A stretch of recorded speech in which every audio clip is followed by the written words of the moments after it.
Good day, my name is Mario Denton, and I want to carry on talking about dealing with conflict and anger, but from a character perspective. Because in emotional intelligence, we often measure three things: your impulse control, in other words, controlling your anger, your impulsiveness. Are you impatient, or do you have a bad temper? But then we also look at things like your happiness. Is it hard for you to enjoy life? Are you satisfied with your life?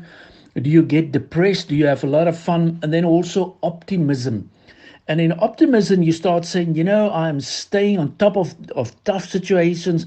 I am an optimistic person. I generally hope for the best. And why is that so important? Because in conflict management and dealing with this anger, the impact of self talk to me is vital. So you need to understand what are the things that's triggering all these events in my life. And then I'm saying is you can even develop what we call an anger lock. Analyze the situation. In other words, what is making you upset? Think about your thoughts. Think about the way you talk about this. And then you analyze your feelings. So it's the ABC: situation, thoughts, and feelings. How do you feel about the situation? And then finally, your D is for actions. So let me repeat always: A, B, C, D. Situation, B, your thoughts, C, your feelings, and D, your actions.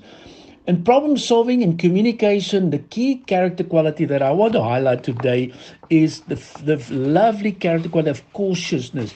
You got to be very cautious in what you do and what you say, because sometimes we make rash decisions without even thought about consideration. We're careless, we're foolish, we're reckless.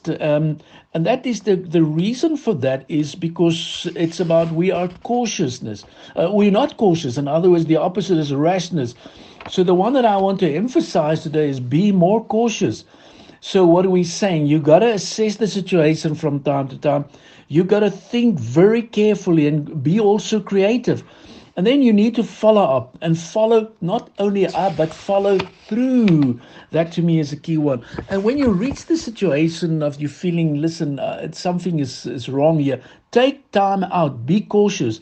Cautious because that will help you to value people. You're going to look at them differently, and you're just going to make some quick decisions. So I'm dealing with this topic because I'm saying this is not an easy one, because the definition of cautiousness is all about knowing how important the right timing is in accomplishing your right actions and your right objectives. So it's all about what are we saying? Specifically compassion.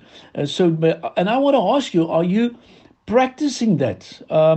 In other words, do you stop saying, listen, let me take care of it? Do you ask the questions? Do you even forgive other people? And the whole thing is, I want to ask you again about this one is, where do you stand? Do you know the critical steps?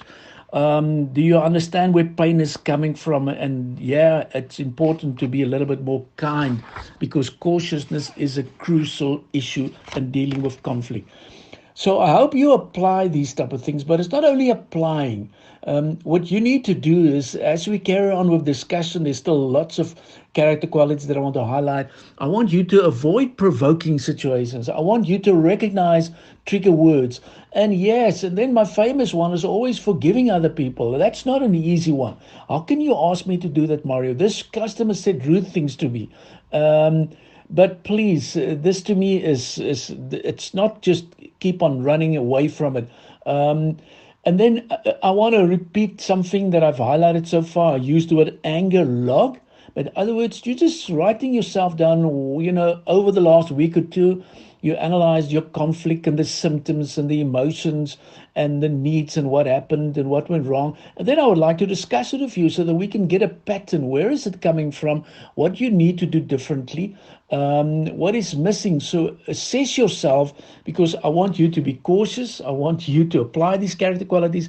Yes, and I'm going to give you a couple of principles, and then we're going to look into practical application where you're going to assess yourself all the way.